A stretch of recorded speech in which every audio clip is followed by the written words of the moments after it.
Well, the cold air outbreak that we saw this past week has sparked a lot of talk on social media about the polar vortex.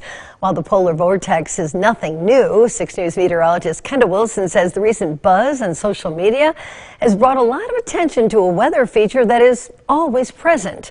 She has more details in this week's Weather Wednesday.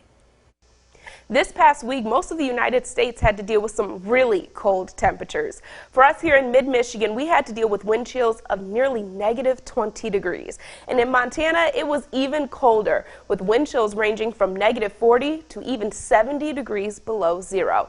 So it's probably not shocking to hear that this cold air outbreak even broke records. A record overnight low of -42 degrees was recorded in Casper, Wyoming on Thursday.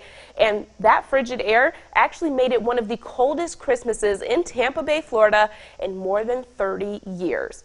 And the reason for this cold air is the polar vortex. It's a term that has become quite popular on social media these days, but let's break down what it is, because the truth is that the polar vortex is kind of always there. All the polar vortex is a swirling batch of extremely cold air that is circulating around the poles. Now, normally this cold air is contained by the jet stream. That's the strong winds that are tens of thousands of feet above the ground, and they're blowing at nearly 80 to sometimes even above 100 miles per hour.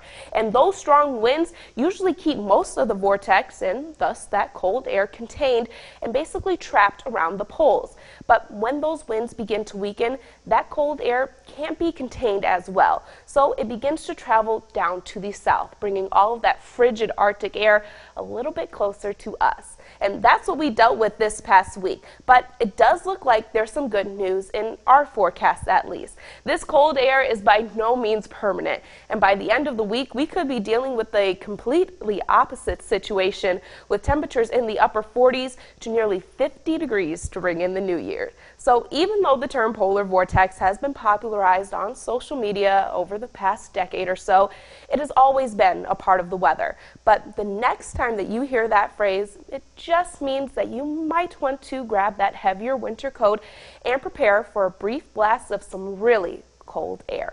Back to you. All right, thank you, Kendall. Very interesting. Coming up, we're going to take a look at one hospital did